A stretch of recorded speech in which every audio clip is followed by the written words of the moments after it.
Greetings, everyone, and welcome to the conversation series on mediation, created with an aim and vision to promote awareness of mediation in the world around us and to talk about mediation from the perspective of a common person.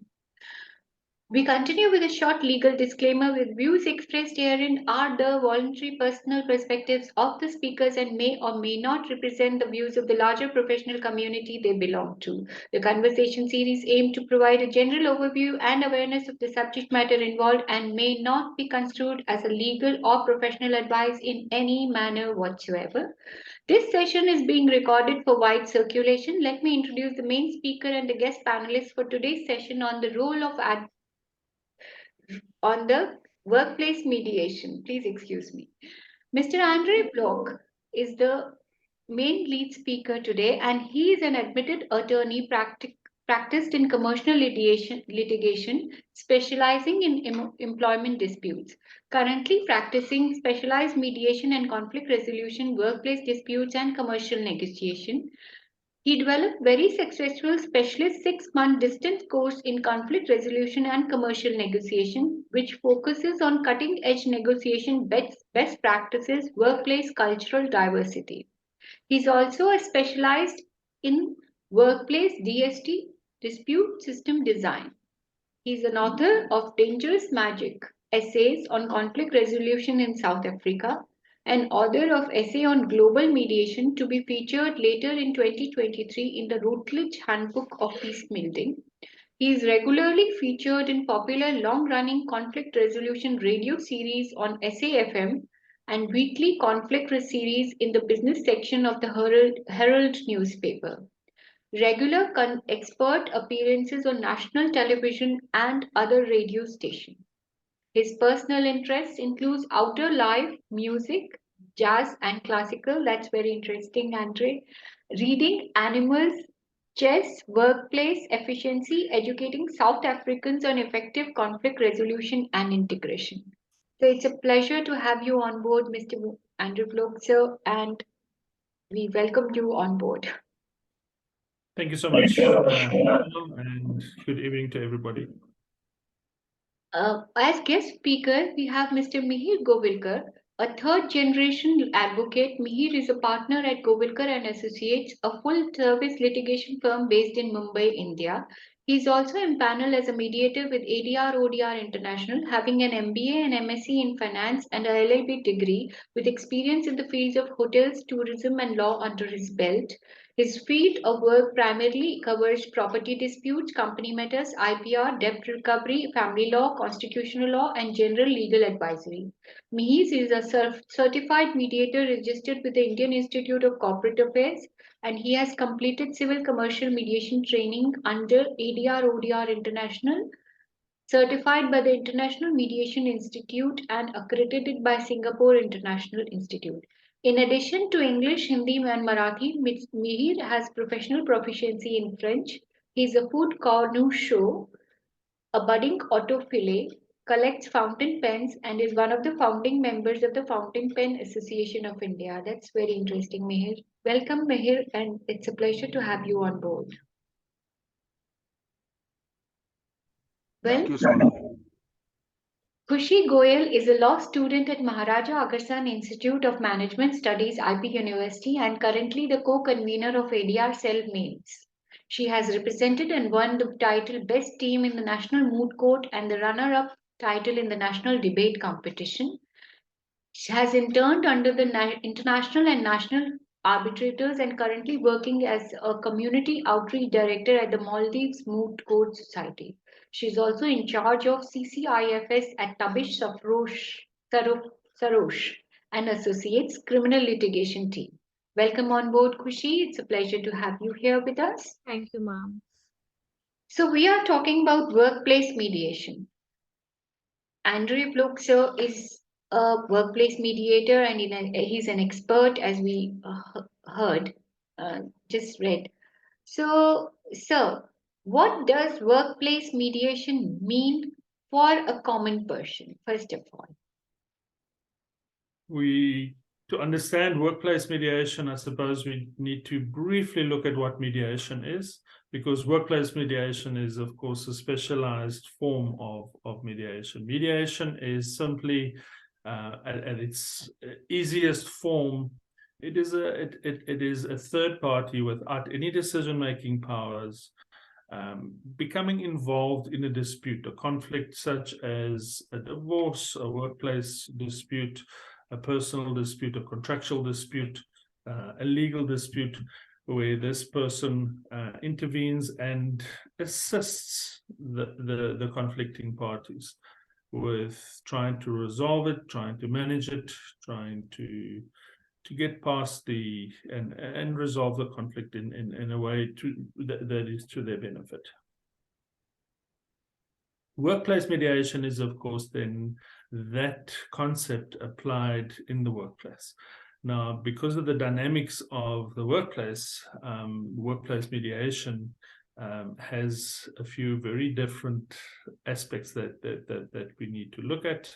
We can do that later, but workplace mediation is really that concept of mediation that we just bring into the workplace, where colleagues, you have your either mediation disputes between colleagues, fellow employees, or the more complex ones often is between employer and employee, where things where conflict could, of course, derail matters. And one of the important parts of workplace mediation is that the consequences are often also more expensive, more costly in more ways than one. If you and I, as friends, have a dispute and we fail to resolve it, that is one thing. That is bad enough. But if you are my employer and we don't resolve our conflict, it could have some very, very different and much more costly and harmful consequences. So that, in a nutshell, is workplace mediation. That's very nicely explained. But let's talk to Mihir also here. Mihir, can you think of any other thing that a workplace mediation could encompass, especially considering the Indian scenario? No, I think Andre has put it very properly and comprehensively what the kind of disputes that could be covered under workplace mediation are. So it's basically, like Andrea said, getting the help of a neutral third party to help resolve a dispute that exists between either two employees or between an employer and an employee. There is a third aspect that could arise, is the dispute between a company and a vendor, or a company and a supplier. So these are the disputes which could also possibly come under workplace mediation. I heard that Andre is also passionate about DSD, which is dispute system design. So when you look at DSD, you have to structure a framework wherein any dispute has to go through a process where the adversarial process of either litigation or arbitration is the last step that one takes. And the first step is mitigation of any differences that exist. Now, if you take the example of a dispute between two employees, now this dispute could be within the same department or it could be inter-department. Now, my wife works in the logistics slash supply chain department of a multinational company. And they are always at loggerheads with the sales department, where the sales department promises deliveries to their customers, and obviously the supply chain team tells them that, okay, you have promised this, but this is simply not possible within the time frame, or the quantities are not possible, or the requested quality is not possible. As in quality, as in, there are different kinds of formulations that are required. So it could be either. So when we are looking at workplace mediation, I believe it is really important to address the dispute resolution concept as a whole, mainly by the human resources department, because they are ultimately responsible for even the disciplinary proceedings.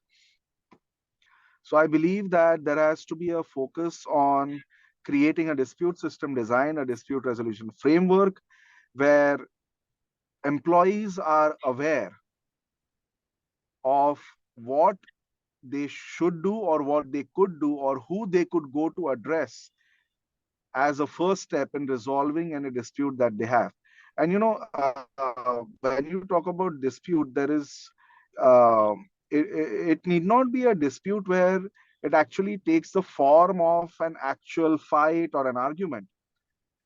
You could think about dispute as a conflict, and a conflict could arise where you are not happy with a particular situation, even in a situation where you feel that one employee has been given better a better performance appraisal, a better promotion, or a better salary increase, or in terms of sales departments, better clients where they could get where the salesperson could show better revenues on his book. So these conflicts can arise anytime. So there has to be a sensitization initiative, a sensitization program taken up by the organization to ensure that employees are aware of how they could address different kinds of conflicts that can arise during their daily workday. And I know you asked me about the Indian context, but I believe that a few details change here and there, but the human nature remains the same. Yes, yes, If you talk about the Indian context, there is one conflict that always arises between employer and employee, is that in India, people want to take several days off during very specific festivals, yes, when they want to go back to their if they are from another city or village, they want to go back to their city, home village, and celebrate that festival. And the employer says, okay, well, I'm going to struggle during this time. So this is just one example that comes to mind when it comes to from an Indian perspective, and that's just off the top of my head. But human nature, I believe, remains the same. The facts change from country to country. Obviously, the language will change and the cultural nuances will change. But when you're talking about workplace mediation, the basic nature of disputes and conflict remains the same, and I think that can be addressed on a global level, and obviously with country specific nuances taken into consideration. Thank yes. you. Very, very nicely said, Mihir. Thank you very much. But what I meant and what I had in my mind was, yes, that is also a global thing. That it came to my mind, there have been cases. I don't know about Andre, if in Africa also, but we did medical mediation, and there are many cases where doctors are really sometimes manhandled because of perceived negligence. Engineers, single people who are working in single environment, sole proprietorship, and they have to face a lot of turmoil because of their clients not being satisfied with their service. So that becomes a very big conflict, and then it escalates to a dispute, which goes sometimes is blown beyond proportion.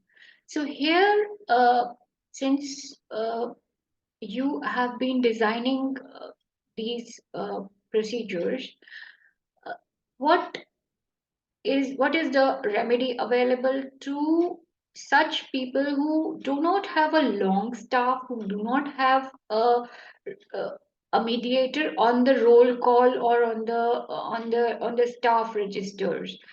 Where do these people find solace? I mean, do they really have to go through the court or litigation process only? The excellent question, Sonal, and we grapple with that here in South Africa as well, and that is, I think, our responsibility as mediators to try and convey the benefits, because people won't start using mediation employers in particular, just because we ask them to.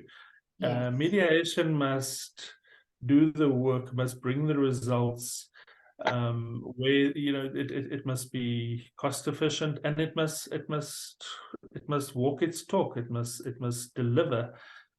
As long as litigation or any other form, including violence, as long as those things bring the public in their minds better results, mediation will always be at the back of the queue.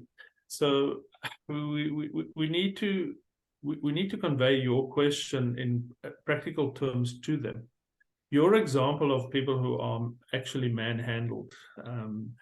Obviously, we also need to remember that a criminal offense may not be best served by mediation. Yes. We don't sit down and mediate with someone who's just been assaulted or who is who stole or something like that. No, that Mediation, becomes, sorry to interrupt you, because that becomes the aftermath of yeah, what initially starts. Because if that is controlled at an earlier stage, this stage would not come. I mean, of manhandling. and Yes, and that is why mediation is so important yes, to resolve, and it's part of the benefit of it.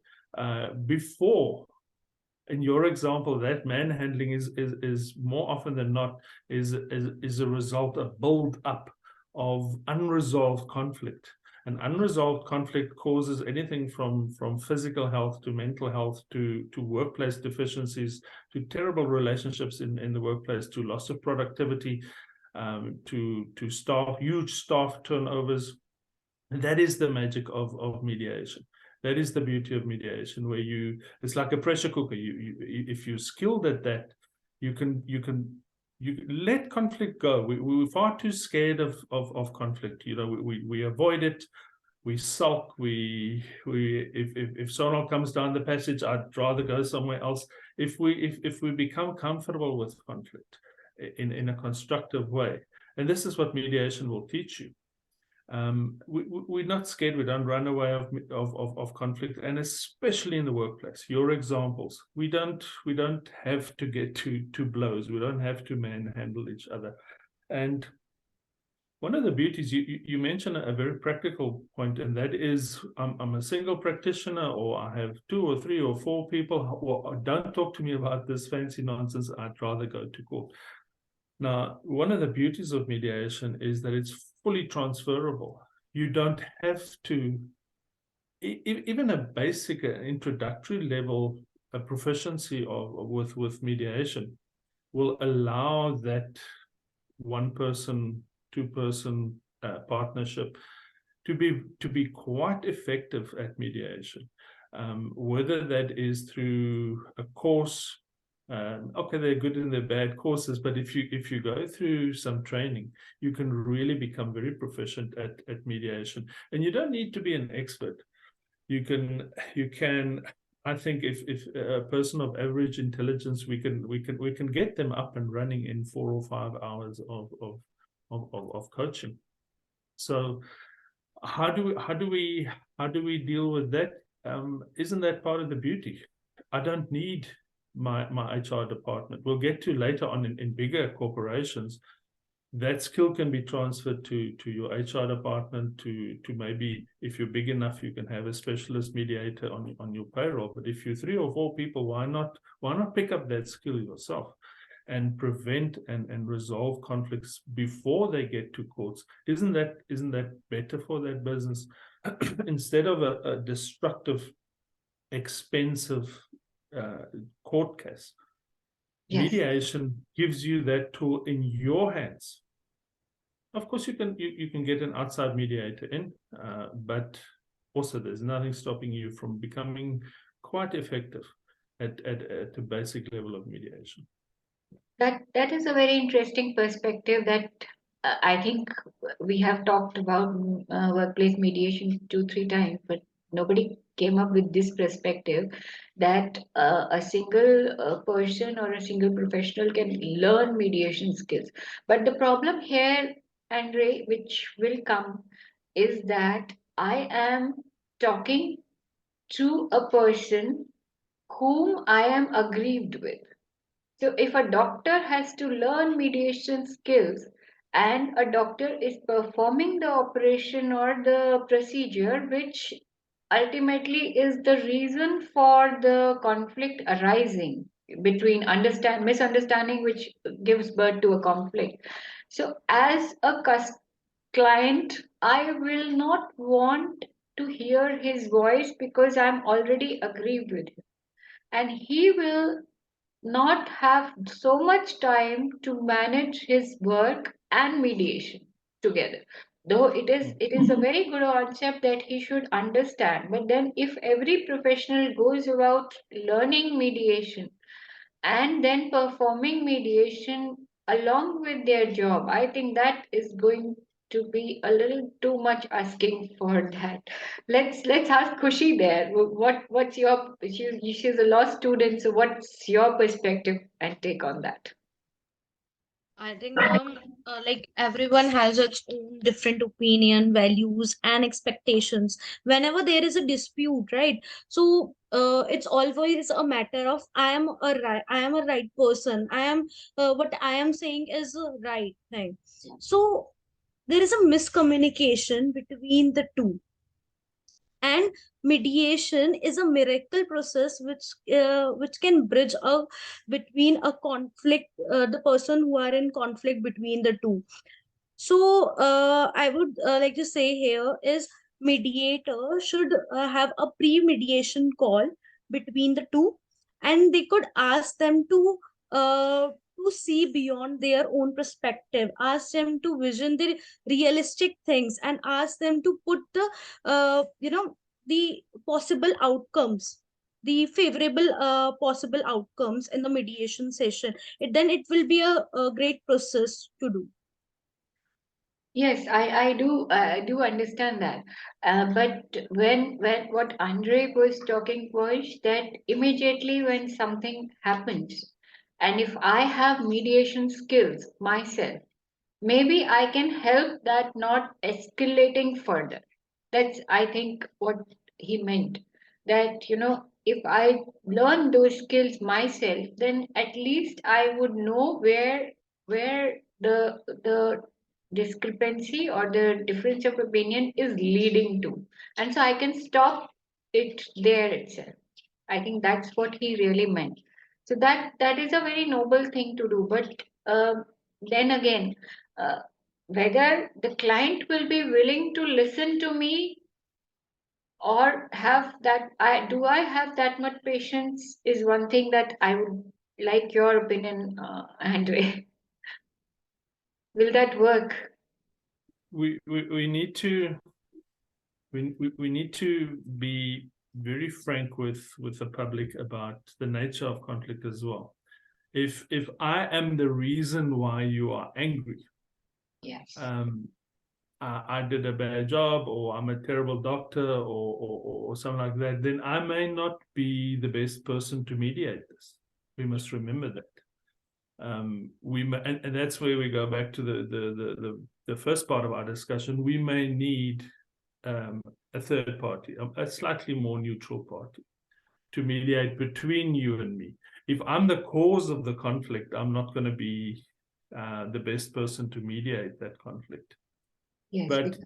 But irritation and so on, and that is also why if your anger with me irritates me, then we are the two parties at conflict with each other, and it may be better then for and even if it's a one-person operation, a business, you may I mean, we have agreements with businesses, even small businesses, where they pay us a set monthly retainer fee, a small fee, where in your examples we will then come in and fix that for them.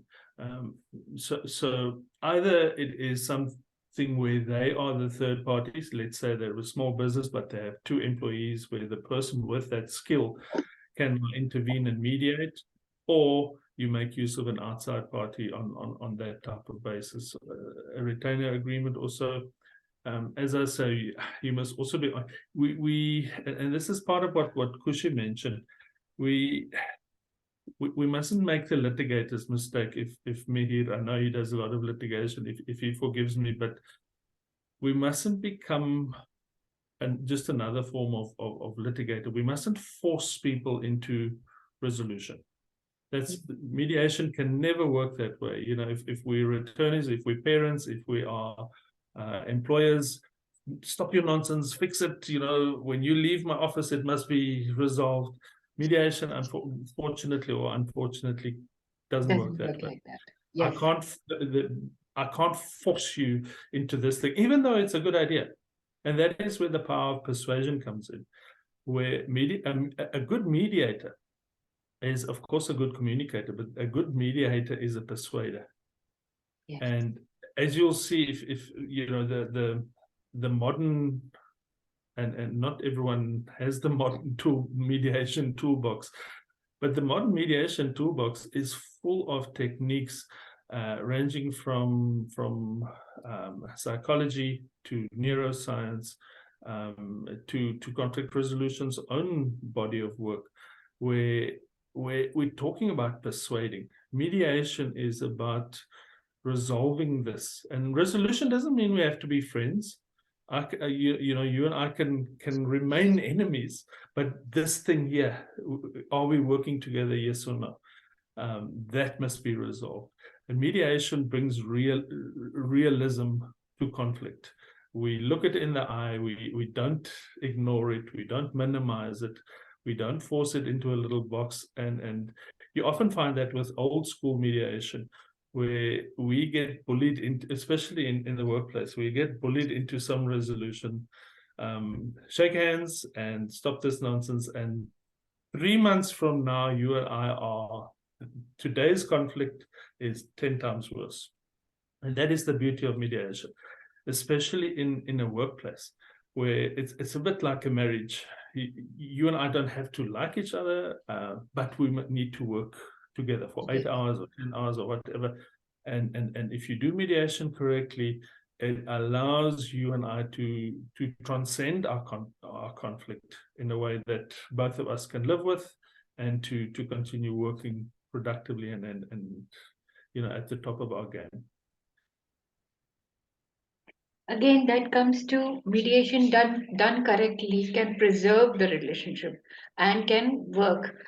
And yes, there is a big flaw that comes, like you also said, that mediation cannot be forced, and there are chances when there is an in-house ombudsman that we have generally talked about, that in-house ombudsman or somebody from the management or HR department trying to mediate. There is always a pressure. There is always a subtle pressure, that please get it resolved so that we don't have to go for litigation, the company's reputation is saved, and all that is there. So how does an efficient mediator take that pressure? Because when you have that kind of a pressure, their neutrality will suffer. What is your opinion on that? The question of neutrality, the question of neutrality in a mediator is something I've written about in my book, and something which the whole cutting edge of mediation is looking at. The old school mediators, you know, the image we had of them was of a truly neutral person. And if we think about it, can we ever really be neutral? We all have little experiences and baggage we carry around, and we have biases, whether we're willing to admit it or not. So neutrality itself, I make no bones about it. I'm in a lot of the work that I do, I'm not neutral. I don't like what this party has done, but that mustn't be, you know, we mustn't confuse neutrality and bias or prejudice. Yes. You know, I may have a favorite horse in the race, but that doesn't make me prejudiced. We must be careful with that. But your other question is, if this question of resolution, and that is why using DSD, where and again, you know, it may sound to people listening to your program like big terms, and so all it really means is that get someone knowledgeable to sit down with you, and for your specific business, get them to design, and you know, it can be a 500-page document, or it can literally be a 2-page document. Let them design something for you that takes care of all your levels of conflict. Build workplace mediation, and workplace mediation is, and it pains me to say this, but it's not the only tool in the box. It's not designed to be the only tool in the box. Sometimes certain conflicts, I mean, here in South Africa, we have escalations, and for different reasons.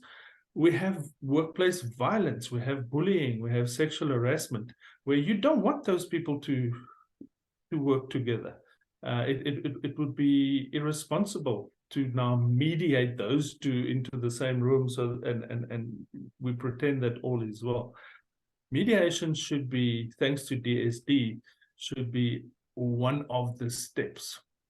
And as a selling point, if you forgive me, to a small business, use workplace mediation to resolve some and most of your disputes, but accept upfront that in a year or in a period of time there are going to be those. Don't feel pressurized to, now because I've done this course with Sonar, I must resolve everything. You're going to drive yourself mad, and you're going to have some awful mediation results. Some mediation is great. I find personally that a modern workplace, regardless of its size, without a mediation level built in some way, there's going to come a time very soon where people will laugh at that. You should have workplace mediation.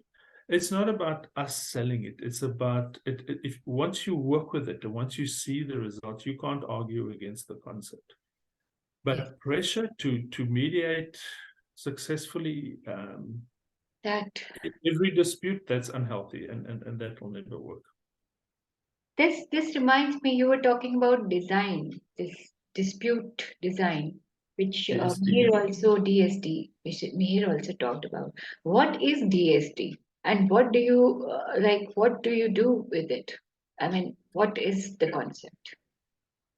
An analogy I like to use when I sit in boardrooms and have to explain it to boards is that, let's say there's a computer program designer. Okay. DSD, and you have specialists that only does that. And maybe later on in my old age, I'll, design what DSD, dispute system design, is the people who builds the system. When this happens, what happens? For example, what type of offenses will we mediate? What type of offenses get referred to something else? Who do I speak to when I am unhappy with you? That is a system, and it can be very complex, and it can be 2 pages of pure, simple beauty.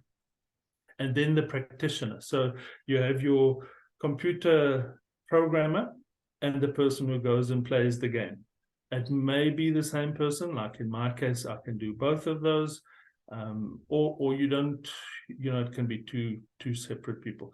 DSD is simply someone who, with that knowledge, who can sit with you as the business owner and guide you through that and say, all right, why are we having this discussion? Oh, people come late and then they go on strike. And then you build, in these times, we so like to Google some sort of a program, and everyone uses the same thing, and that creates new conflict and new problems once we start that template type of solution to conflict. Conflict is about humanity. It's about our differences and all our weaknesses and our differences. And if you start using a template approach to conflict, you are going to have terrible results. And DSD works around that.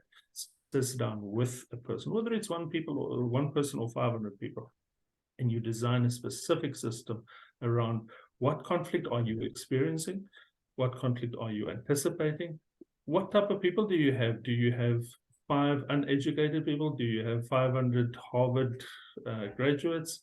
your system, your conflict system, including workplace mediation, then gets designed around what will serve you as the business owner best. Of course, including the best interest. That, by definition, includes the best interest of your employees.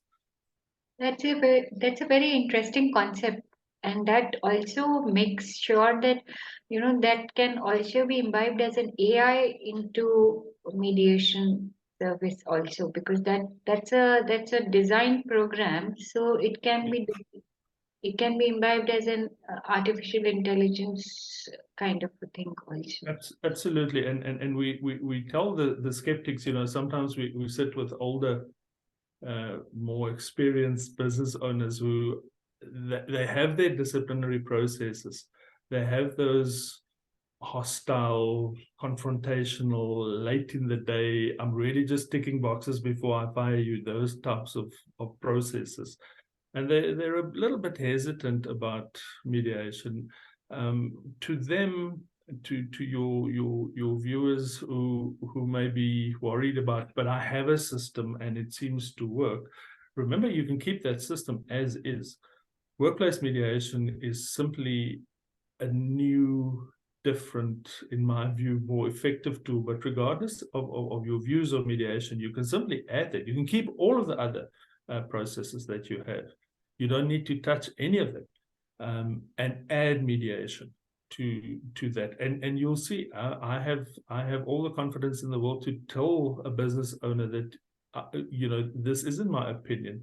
We can show you on the bottom line how workplace mediation is going to give you benefits across the spectrum of quite a few things. Everything from less time off, less money spent on lawyers, less internal disputes, better relationships, more workplace harmony, more productivity. Your teams work better. You must remember that I don't know about in India, but here in South Africa, often your disciplinary process is an extremely insulting and hostile process, even though it may not be intended that way. One Monday morning, I get a written notice telling me that my work is useless and I'm late, or I stole money, or my colleagues can't work with me anymore. Now that's late in the day. How do we fix that? How do we fix that relationship? I become defensive, I become aggressive, the employer is aggressive, my colleagues must go and give evidence against me. Those are, and a lot of employers run it that way, and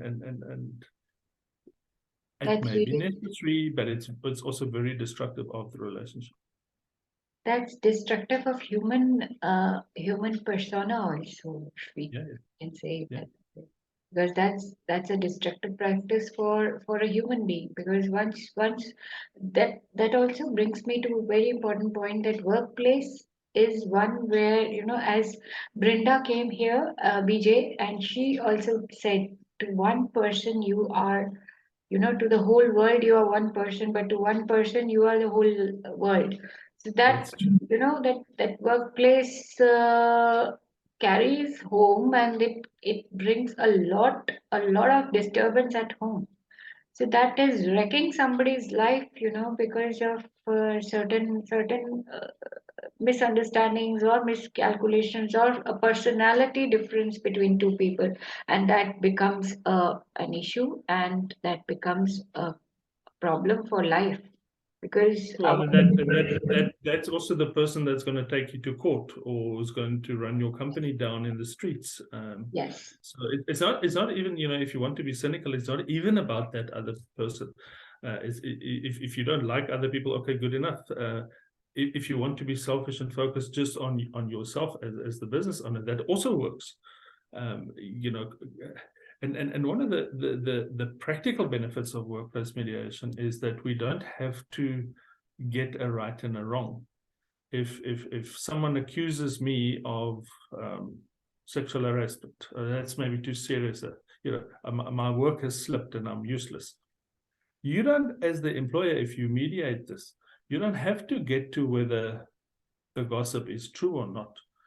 Yes. Mediation is a magic that resolves. This is what people say. What do you say?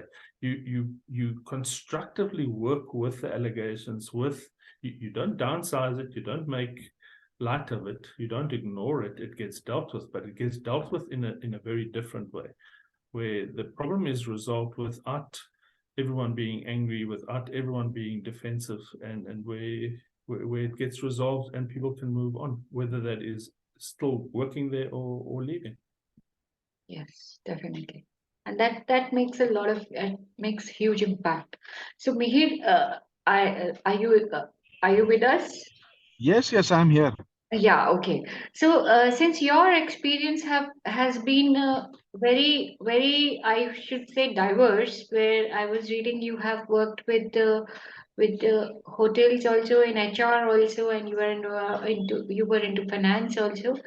So when I ask your opinion, what is your opinion on this? That how mediation can actually resolve or help people in the workplace? See, first of all, I have to apologize that I am unable to turn on my camera right now, but That's I hope you will forgive me for that. no issues, please. So, as I was saying earlier, see, although we look at mediation as a process, I think it has to be looked at as an approach. Yes. So, when I was working in hotels, the obviously I didn't have the mediation skills and the experience that I have today. But the objective was always to make sure that the customer was happy. But in that process, many times what happened was the employees who had to bear the brunt of customers literally yelling and abusing at them, Yes. their morale went down a lot. Yes. Even though the hotel followed the philosophy of customer is king, you have to make sure that they're happy. But in the process, the stress that the employees had to face because of dealing with these issues was not addressed properly, in my opinion. Now, because of that stress, there was conflict between the employees of the same department, and then there used to be conflict between employees of different departments in the hotel. Yes. And that ultimately had a cascading effect on the customer service. There were then operational challenges. And because of the operational challenges, there used to be disputes between different employees.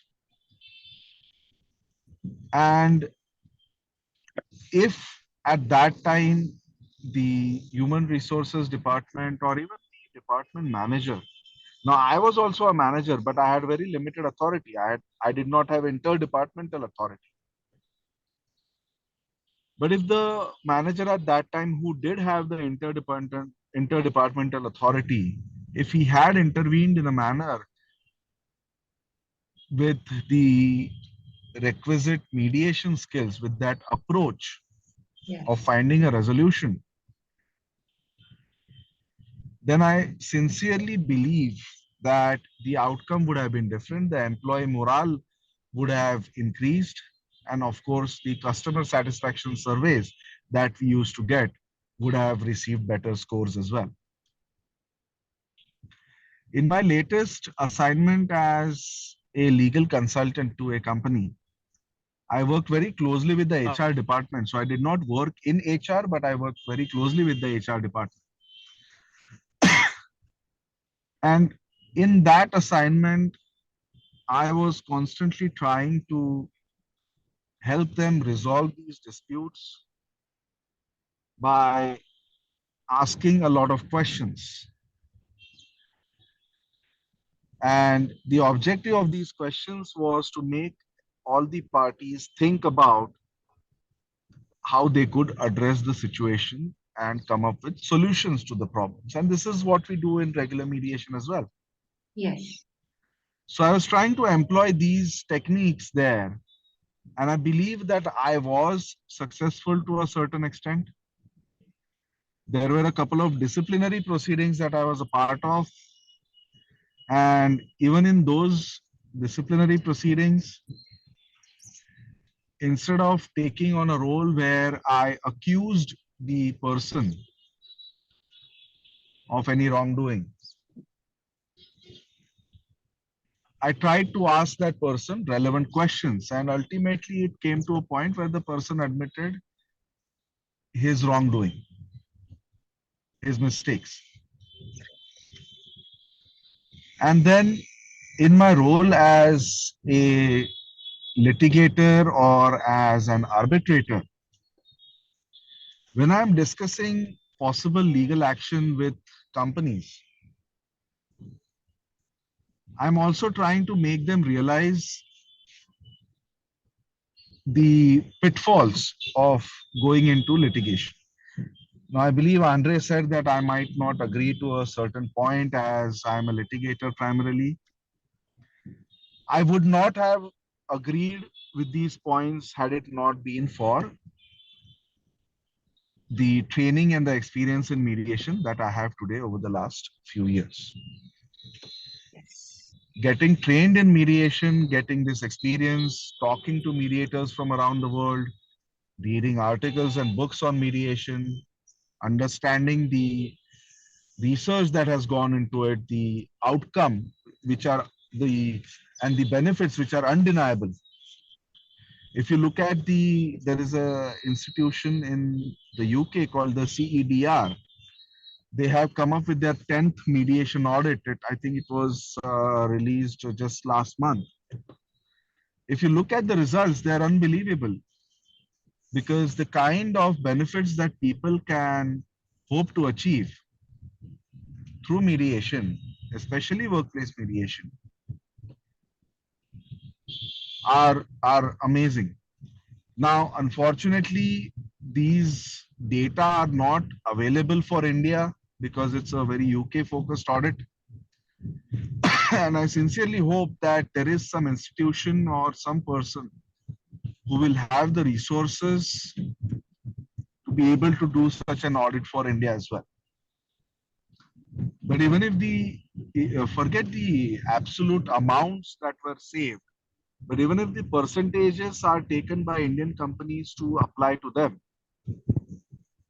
they would result in tremendous cost savings and obviously an improvement in the bottom line.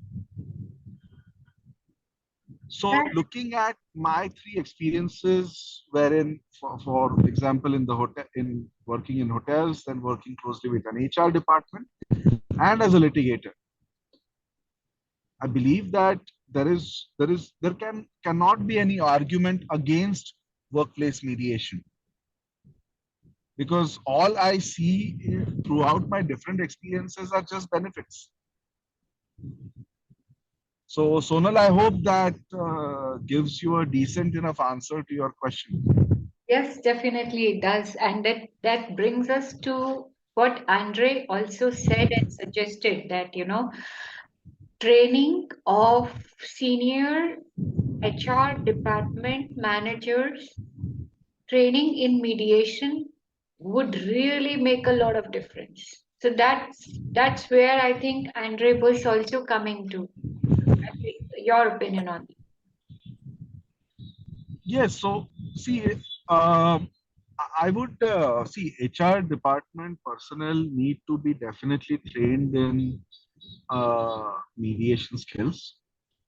Or I should say sensitized in mediation skills because trained No, they I would say trained because you see it's impractical to always call in a third party. There are times where the HR department would need to intervene directly and immediately. So yes, it's impractical to wait for a third party to come in to resolve a dispute. yes, definitely. That's what Right. I think Andrew. But Yeah.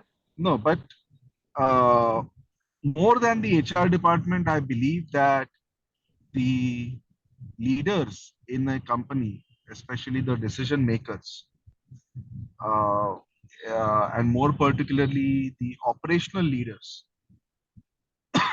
mediation training for them is even more important. Because although the HR department might have an impact on how dispute resolution works out in any organization. Ultimately, it is the operational leader or the functional head who would be immediately present in the case of a dispute. And just like we talk about first aid in medicine, a first responder to a dispute resolution would be the operational or functional head. Yes. And that person would need to handle the dispute or conflict in a manner where he is employing the skills of a mediator. So, yes, the HR department needs the mediation skills, but I believe that the operational leaders also need to be trained, probably even more intensively than the human resources personnel. Yes, definitely. That of course is there. So, Andre, where do we go from there? What you were telling about, the training, now that point has clearly come. But the point of neutrality still remains. Maybe like first aid, yes, definitely those skills are handy. But if the dispute has a problem that needs to be resolved, uh, would the in-house person be able to?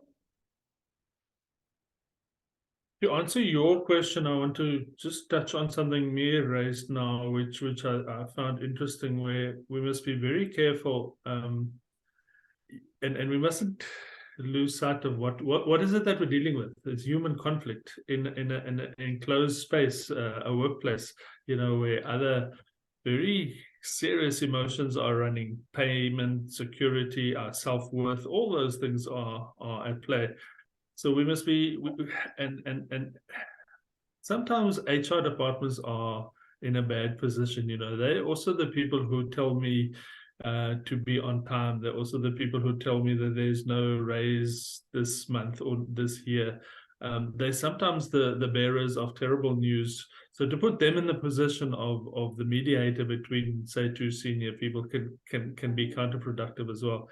Which is why I think the training part, if senior management at some level is also trained to the point where they don't necessarily always have to do the mediation, but where they understand the concept, where they see the value, where they know where to apply it. The and the neutrality in that is, workplace mediation is one of the best places where you see that there can't really be neutrality. Kenneth Clark, which I think you've sat in on one of his discussions. In one of his books, he uses this wonderful term called omnipartiality, where I am partial, but I'm partial to both sides. I think this is where litigation has maybe the edge as a marketing tool, if I could put it that way.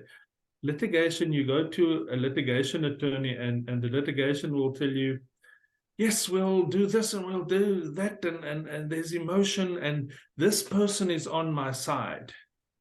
You get that sense of someone is helping me. Mediators do themselves a disfavor by saying, I am the cold clinical person sitting here. And that often translates in the public's view as disinterest. I'm trying to convey that I'm not biased, but you as the end user, you experience me as I couldn't care whether your factory burns down. I'm a Disinterest. mediator. So we must be careful that neutrality mustn't translate into disinterest. Neutrality, I think we should stop using that word. I'm not saying, of course we mustn't be biased. Of course we mustn't be prejudiced. Of course there mustn't be any corruption. I mustn't favor the one side above the other. That's a string of criminal offenses. But neutrality in the sense of, I am so unconcerned about the result. Cry with people, sit with people, listen to them, and participate as a human being, and show your humanity in ways that don't make you biased. If you think about it, it's very easy to.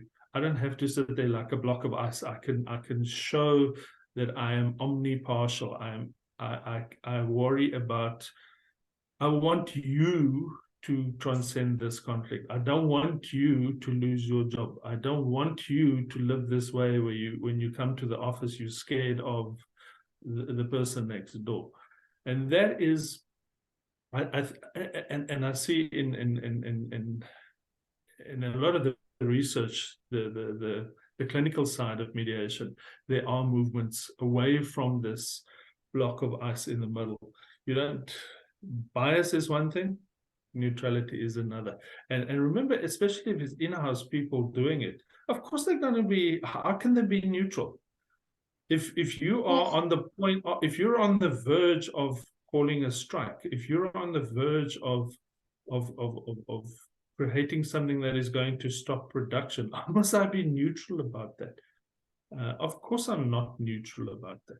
So neutrality in workplace mediation needs a bit of work, and it needs, I think, for us who help and guide people to become comfortable with workplace mediation, we must assure them that neutrality, if we use the word, has got nothing to do with coldness and aloofness and distance and a lack of concern. There is absolutely no reason why, and that would be the mediator's responsibility, not to let that misunderstanding happen. Yes, that's a very brilliant point, because neutrality quite often is taken as, I'm not interested in listening to who is wrong or right or what happened. Let's go forward. Let's go forward from here, because I'm not interested in the past. And this is where the litigator steps in. No, Sonal, I won't let them speak to you like that. We'll teach them a lesson. Just bring more money. We'll, it's a, mediators must be careful. We also have we must. Yes. Conflict isn't something in a drawer. It's not something in a book. It's something that walks the streets and it goes home with people. It sits in their hearts. And we must. It's time that we. It's time that we realize that. Yes, and one more neutrality that I had in my mind was the neutrality of the process. That it has to be, that resolution should be reached at whatever the cost. So that is neutrality of the process going. Forget about that. I mean, one of the points that where researchers and practitioners are starting to find neutrality as quite inappropriate. Let's take South Africa, where you have tremendous inequality. If I, as a mediator, walk into a boardroom, and let's make up a scenario. Let's say that the CEO has a dispute against the lowest of the low manual workers. If I sit those people down and say, okay, you tell me your story, you tell me your story, and I leave it at that. That disparity in education, in communication skills, in understanding both the question and the answer, that is my job as a mediator to bring out. So I need to speak to them differently. I need to help the one more than the other. Not because I'm biased, not because I want a particular result, but to level those playing fields. And that is the role of a mediator, not to necessarily find who's right and who's wrong. I think that's maybe the way humans are wired, but we often want, and this is a difficult part of mediation, is to tell someone that you're not going to get, I'm not going to tell you who was right and who was wrong. I'm going to help you towards resolution. And that neutrality can never mean that I treat people, if they are equal, then fine. But in my example, neutrality, in the real sense, the word would mean that I listen to both of them the same way, and that can never be fair. What is the type of result that we'll get if I am neutral in that sense of the word, in that scenario? we're simply perpetuating workplace problems. We're perpetuating inequality, and all in the name of neutrality. We then become a part of the problem. So neutrality as a concept is under huge pressure in both practice and research. And I think if I look around me, I think it's on its last legs as a concept. And again, just to make the point, I'm not saying we must be biased. I'm not saying we must be corrupt. I'm not saying we must take sides. Neutrality is something different. Neutrality is a coldness, a distance. Yes, definitely. And as you put it, because like you said that, there is a chance that I have to give some leeway and some understanding to a person who is experienced power imbalance somewhere, and that is not compromise of neutrality. That is, of course, that is needed there to listen to. So that brings us to a very important need of first the understanding of the concept by the corporate world, by the person who is aggrieved with this, and understanding and imbibing that as a culture is one thing that will happen only when people are aware of what mediation means, how mediation can help, how it can help everyone, in the work culture, and understanding and imbibing is it as a culture of regular practice, like you put it, the system design, the DSD, that and that is tailor made for every organization. That's a very very good concept. That's what I understood, right? DSD means that only, right? I am. Completely correct. Your understanding is 100%. It is simply the design of not the three of you each get the same template. We sit down with you. Let's use a simple example. A 500-person factory can't have the same conflicts, can't have the same conflict challenges as a 2-person dentist. But if we Google it and we print it and we hand it to each of them, it's a matter of time before they're both very unhappy. And then the problem comes in, and this is where we must be sensitive, is that then gets, just like any other product, that will then be written off as mediation. I tried mediation at my factory, and it was a horrible mess. It was a mess. Andre said I must use mediation, and it was a mess, and it didn't work, and I'm never going back there again. I don't want to listen to you. And that is early days for workplace. Conflict resolution itself as a field's only been around since the 50s, so in human terms maybe, but it still has a lot of growth to do, and this is the exciting part of conflict. This is where you can resolve conflict. I find in South Africa especially, people don't want to go to court. They can't afford it. They don't want the risk and the time and all of that. And they don't see because they don't know of mediation. They look at other, mentally they go through the list. Okay, I'm not going to court. What else can I do? I can sulk. I can ignore you. I can be violent. I can be rude.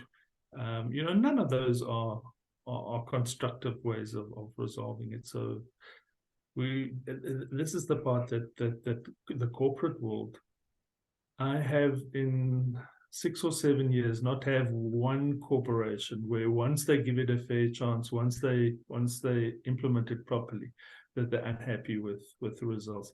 It really is one of those products where it really sells itself, and once it's installed properly, and we don't have, like our earlier example where we hand out Google answers, it really I think Mia used the term where it really, you can't really argue against it. It speaks for itself. It becomes a management tool. It's not, and we'll never sell mediation if it's just another toy, if it's just the new model of cell phone. People will get bored with it. mediation must earn its keep on the factory floor, at the workplace. And it can, and it does, and you can, to the most skeptical person, most skeptical board member, the most skeptical director, you can show them the bottom line is how it works. And that it works, and the benefits to the business, the benefit to the employees. It's in other words, it's not us selling a car. Look at the wonderful car. It is something that management can measure it. They can actually see. I mean, I challenge clients to put it in the contract. Give me your outcomes that you want, and I'll sign for it. So workplace mediation is really the way to go. It's not the only tool in the box. We have a person who stabs his colleague. That's not a mediation problem. But as you can resolve 80% of your workplace conflicts through mediation. Yes.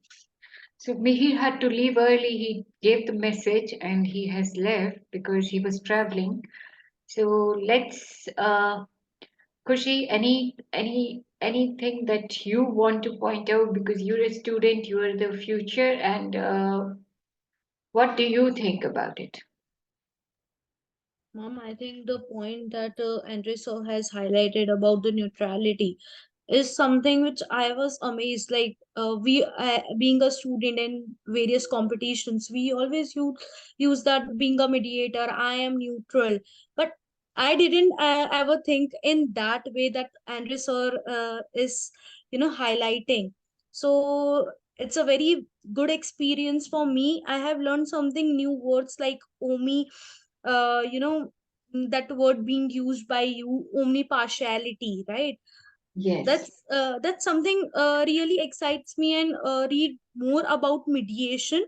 What are the new aspects of mediation, like the design part he has mentioned, and you have highlighted that beautifully. So I think being a law students, we just that old school concept should not be continuously being used by the law students, but should have a look on a different perspectives also. Like with the knowledge of you and the Andre sir has beautifully have spoke up on that. So that's a very privileged me to attend the session with you both. We should not forget, yes, thank you so much, because Andre's perspective and then Mihir's experiences in in personal life on different aspects, and especially in the hotels where he has worked with the human resource department also. That also reflects, the practical need of mediation and how he has been trying to help people. So that really, and how his experience, that how it helped him to, understand the perspectives and where, in workplace, imbibing it as a culture could make a difference. So that's really very nice, because Andre sir, as he has pointed out, the DSD design for which is for every organization can be, made tailor made, and then it could be imbibed as a work culture there. That can really make a lot of difference, I think. So, Andre, any closing comments that you have? Oh, we have to talk about your book also. Please tell us about your book. That just The book is called Dangerous Magic. It comes from a quote again by Kenneth Cloak, who I have tremendous respect for. He just tells us in the quote, and it's in the book. That's where the name comes from. That mediation is a dangerous magic. It's magic, but you need to understand it. You need to acquaint yourself with the skill. But once you have it, it's magic. And once you apply it, whether it's yourself or you get someone else to apply it, it's absolute magic. And the beauty of it is, and I've left legal practice in 2017, and I wouldn't leave that comfort zone for something that I didn't believe would work. And that is, I think, where mediation and workplace mediation really, we have a lot of work to do to get it out there and to help people to understand it. And once they do, and that is the beauty of it and the magic of it, and I deal with that a lot in the book, and it's available on Amazon or through me or through the publisher directly. And it's, to my great surprise, it's selling up a storm. It sets out DSD, it sets out workplace mediation, and to me, the beauty of it is to see the joy of an employer who may have been skeptical. You know, they've listened to 10 lawyers, they've had 20 of these things in the harmful workplace conflicts in their lives.